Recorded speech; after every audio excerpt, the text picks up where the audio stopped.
The general rule of thumb is if you paid for that master to get done, you own the master. I don't care if you wrote the song. If you didn't pay for that studio time, pay the engineer, pay for that crap to get done, you don't own the master. You own the copyright. You own the composition, but you don't own the master, the actual sound recording. So back to what I was saying.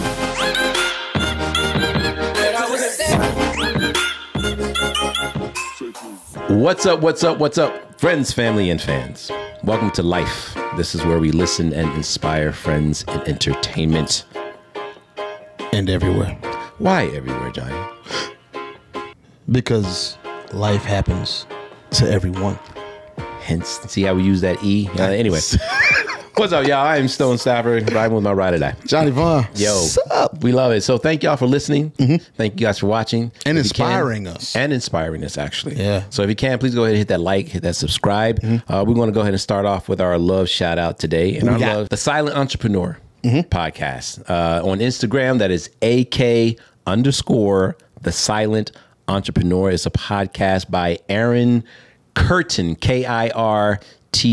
I think Aaron is actually Arran. So Aaron Curtin. Hope I'm saying your name right. But it's a great podcast. He shares, including his story, but he shares stories of other entrepreneurs and you know how they've done their thing. And usually these stories are pretty interesting.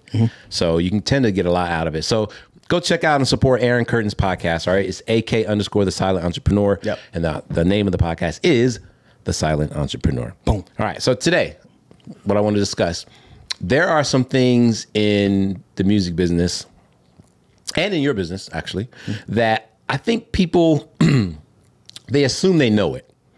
But what I found is that when the situation comes up or that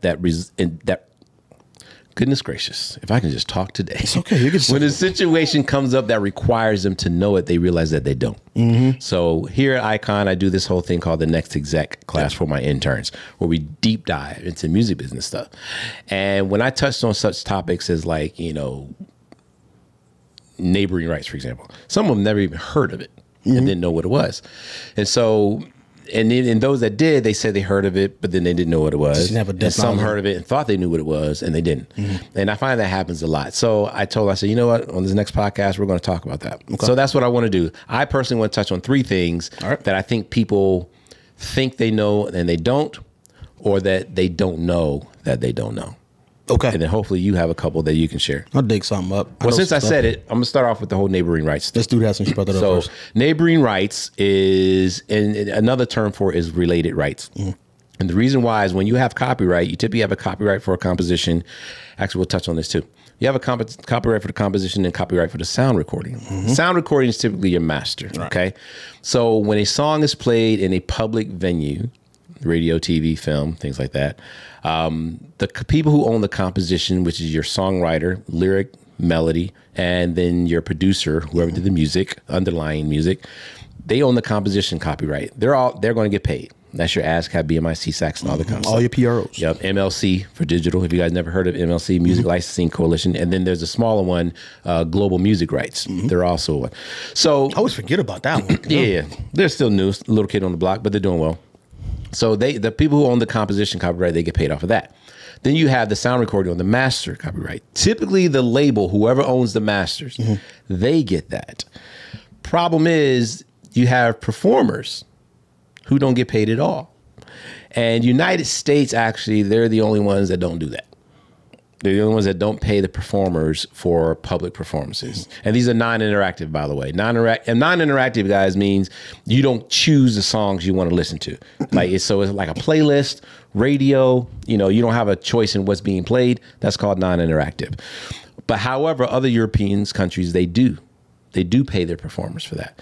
And we can go into history on that. Basically, there was a convention back in the day in France. United States, they didn't attend that convention, but they signed off on the whole treaty thing. And that's how United States got left out of it. So by law, United States, why are you laughing? Because that's actually how it happened. But it's just funny how you wrap it up. It's like, we weren't there, so we got left out. That's how you get it. At the end of the day, just so you know how it happened, right? Yeah. So neighboring rights. So now there is a company called Sound Exchange. Yes. Now Sound Exchange will pay for digital public performances on the sound recording copyright.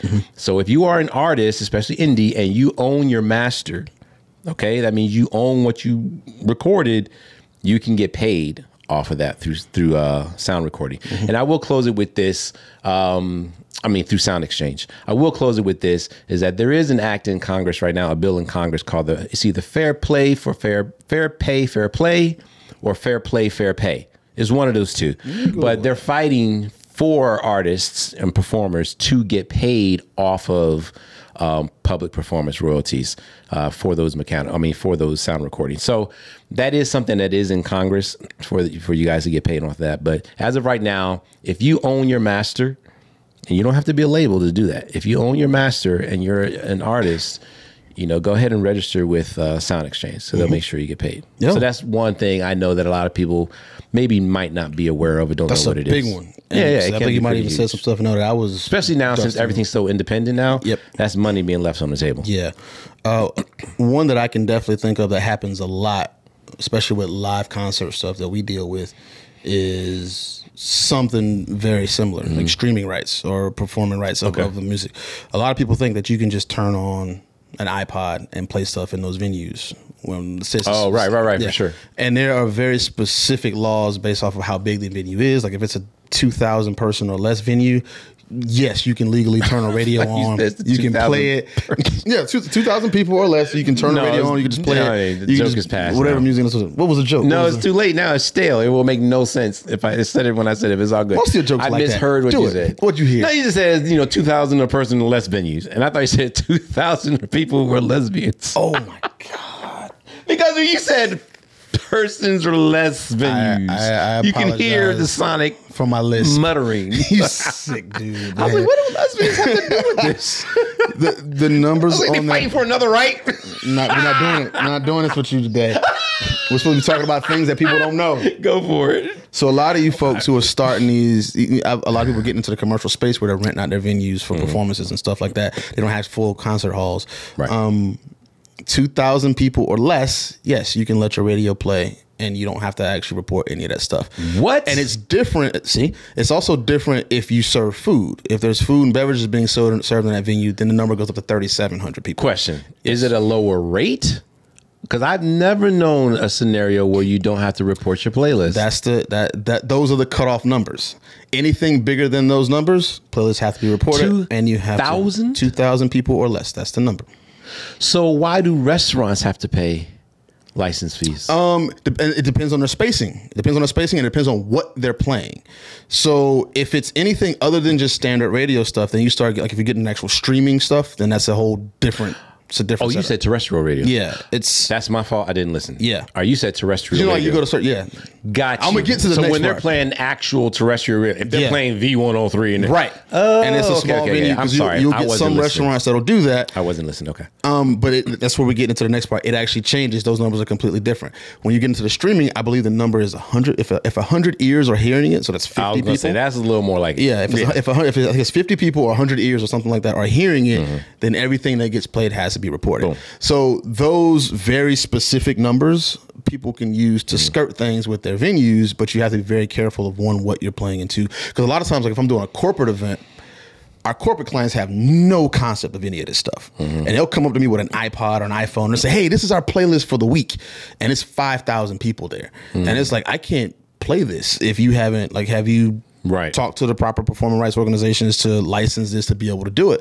Like, no, it's the playlist we always use. And I was like, well, we're not going to do that here because that'll get who's saying this to you? This will be like whoever my clients are. Oh, the venue is your client. That's okay. Exactly. I was going to say, I was like, okay. So, and I'm not going to put any names out there for respect that I'm saying because I sign NDAs with all of these people when we do their events. But I've had them insist on me playing a Spotify playlist. I'm like, you got way too many people here. But even if you did play it, you wouldn't be held liable. And that's the other thing that people don't know. Let's say if I am the A1 on this situation and I'm the one who pushes play, I am the one who's liable for it happening. You don't have anything in your agreement that would hold you, that would indemnify you? I always do. Yeah, I'm saying in general, most people don't know that though. Okay. And which is why we always, before we... Well, you're independent. That's right. It's not you work for a company. Exactly. So you have to make sure you're covering your own butt. Exactly. Got you. Okay. But I have a section of my agreement where we sit down and we go through, hey, what music do y'all want to use? When do y'all want to use it? In what capacity you want to use it? How much of it do you want to use? Because because you also get into if you play longer than 30 seconds, you get into having to pay more for it than if you cut it off at 29. So it's very similar to how sync licensing works. It's almost exactly how sync licensing works. Right, Yep. But a lot of people don't know that applies to concert venues, restaurants, and public spaces being like convention space at hotels. They completely overlook that. Gotcha. Nice. Yeah. Nice to know. What's number 2 for you? Learn it. Number 2 for me, we're going to go with performers. All right. If you're performing your own songs live, you should register your playlist with your PRO, your performance rights organization, ASCAP, BMI, CSEC. That's money that you can leave on the table. Don't forget, they pay you whenever your music is played or performed in a public venue. Mm-hmm. Now, given your rule, I wonder, even though if you're performing your own music, if that venue has 100 ears or less, would they pay the performer? Would it actually pay the performer out of that too? I need to look into that. That's a question. Yeah. I'll look into it. Y'all look into it too. Yeah. But just so for the sake of argument, let's assume the venue is 100 ears or more, right? You should register your playlist with your PRO because your PRO will pay you performance royalties on you performing your own stuff. Yeah. A lot of people don't do that. And if you're performing all the time, you're leaving money on the table. Yep. So that's my number 2. Yeah. Number 2 for me is, how about number 3 for all? Why don't we be a team? Okay. In which case, that would have been my number 3. That was number 3. So that puts us at number 4. Number 4. Mine would be intellectual property assignments. And if we're not, you always hear about IP. It has a lot to do with what the copyrights are. In the radio world, it's really, really important to negotiate what intellectual property you keep. The way intellectual property assignments generally happen is that if you're hired by a company or you're an employee, anything you create, conceptualize, or develop, the ownership is assigned to the company. Right. Or if they hire you or commission you specifically for that, they have ownership. So it's important to sit down and negotiate before you get into creating anything that I do in my personal time, anything that I conceptualize outside of the scope of what my actual job is. I own the IP of that. And some companies will probably fight you over that because they want ownership of as much stuff as they can. IP is really, really big in corporate. There are people out there that buy copyrights and buy intellectual property just to own it, to sit on it in case anything ever comes up. CBS, now Odyssey, owns so much stuff that I created over the years for the multiple shows that I worked on over the course the 8 years that I was with them, because I didn't negotiate that part right. We created a bunch, like there's one that I will forever be mad at. During the Super Bowl, which you can never say on the air, we wanted to be able to promote and do a partnership with a drink company. So I created the 6-pack of picks. And what we did, each pick for winner during that playoff had a sponsor, a drink sponsor. Me not thinking about it, this thing hits off. CBS takes it. They use it all over. I haven't gotten a single dime off of it ever because I didn't negotiate owning the creation of that particular feature. Right. So knowing who owns your IP when you create it, where it gets assigned originally, and negotiating you being able to maintain ownership of whatever those small variances is of where you created it, what time of day you created it, the scope of in which you created it is very, very important. Yeah, I would imagine so. Yeah. That means you need to dot your I's and cross your T's and know where your freaking paperwork is. Yes. All of it. All right, number 5. Number 5 for me, we will do... Okay, so a lot of people know you can monetize on YouTube, right? But most of the time when you talk to people about monetizing on YouTube, they're thinking streaming, getting paid per view, right? But what they don't know is, all right, so let's go to the word sync, because we're going to talk about a sync license. Okay. Sync is just short for synchronization. It's when the audio is synchronized to a visual medium, okay? YouTube is just that. Is videos. So YouTube actually has a thing called micro sync licensing. So a lot of people, and it's usually in their terms and conditions, you know, when you that nobody ever reads, but no one ever reads. So instead of just focusing on getting paid per stream or per view, which they have that pay structure, there's also a micro sync licensing pay structure, and on that you typically would get, you know, some kind of a fee for your license and a royalty rate. Now, are the two connected or are they separate completely? That I don't know. To my knowledge, I think they're separate because you can monetize and just get paid off of your views. Okay. But the reason, and you'll know if you did the microsync deal because it's a deal in on itself, and I believe there's actually a fee that they pay. All right. And it's something set, and it's not all that great, it's not all that high, but it is a separate fee that you get. And I even think it might be a separate rate. Not sure. Look into that. And typically, guys, look, I don't like to get on here unless I know A to Z what I'm talking about. But every day is a learning thing. We're all learning. And this is something that I'm in the process of really becoming well versed on. So, but some of you guys never even heard of a microsync license from YouTube. I know that because I just talked to a bunch of people who didn't. So that's something for you now to look into once your views get to a certain level, because they don't even begin to pay out until you hit a certain number of views. So and that's I think you got to maintain that keep certain level for a certain amount of time too before it actually. So just know what the things are and just keep an eye out for that. And I'll be educating myself on that as well. Yeah. The whole thing, did we just say educate yourself again? I want to get to that now. Is that what where do you tell people to go educate yourself on this stuff? Google, literally Google. Go Google. Seriously, literally Google YouTube microsync license. I would say this on the intellectual property rights piece. For the most part, it's standard nationwide, but there are certain locales where it's different. And also it can be different in certain industries. Like in Hollywood, if you're doing TV, it works a little bit differently. Like a studio will own anything and everything that you do while you're contracted to that studio. But let's say you work outside of the Hollywood and you're doing some minor stuff, let's say New York theatrical stuff, or you're doing commercial stuff, that ownership may be different. So understand what the state laws as well. Boom. Yeah. You got another one? I have one more. I got no more. 5 is a nice round, even number. Whatever. So I got one more that I want to share. And again, this came up in a real life scenario. So I figure if a couple people don't know, a bunch of people don't know. A common question is, who owns the master? All right. You're not signed to a label, because most people will automatically assume that the label owns the master. Now, I would say a little glitch in that as well. If you sign to most labels, it will be in their deal that they own the master. The person who owns the master is the person who paid to get the master done. Now, that can be a bunch of different scenarios, so let's chop a couple of them down really quickly. People automatically assume that the label owns it because the assumption that the label paid for the session to get done. But there are some people, especially on the indie label side, where you'll sign with an indie label, but you end up paying for a lot of crap. Now, let's say the label, pays for your studio time for 10 records. Okay.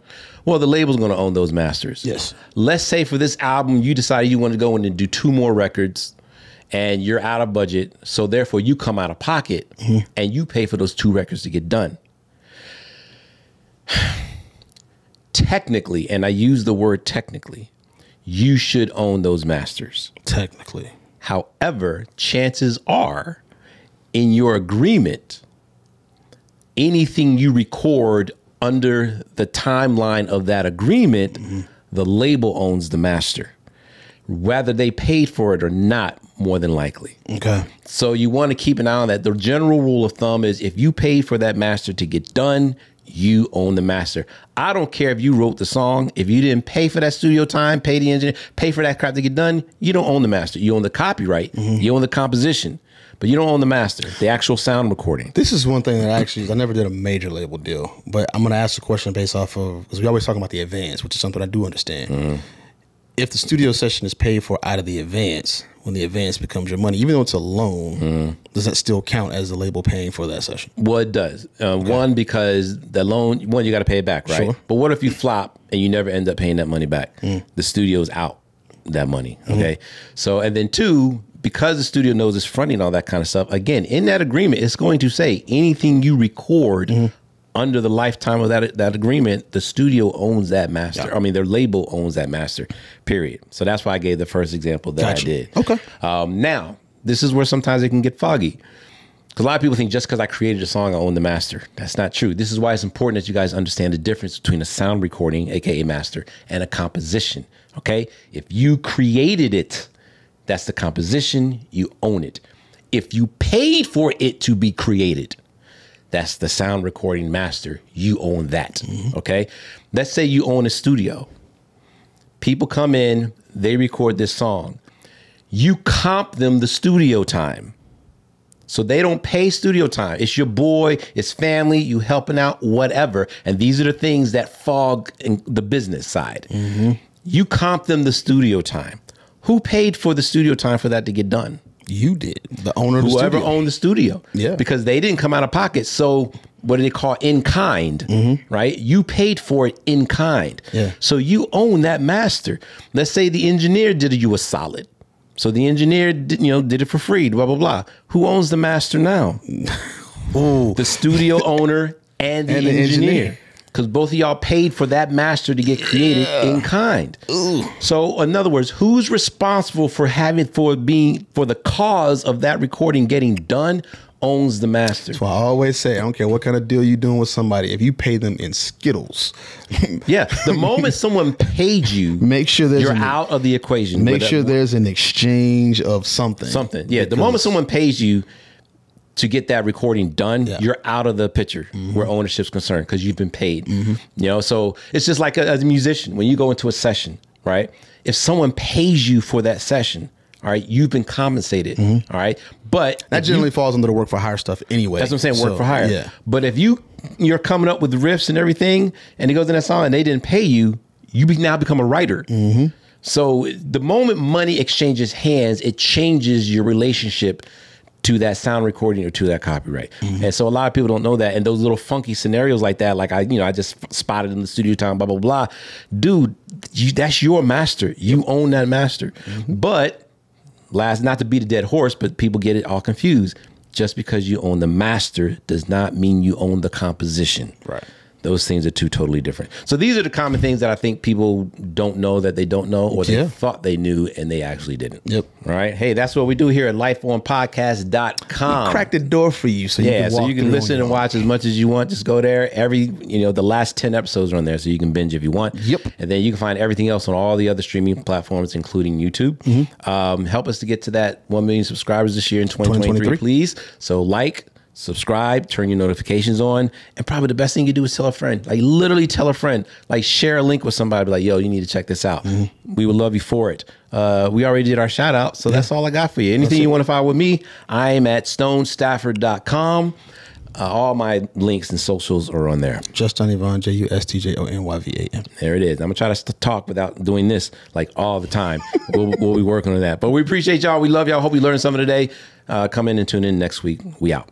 Peace. Holla. So back to what I was saying. What I was saying.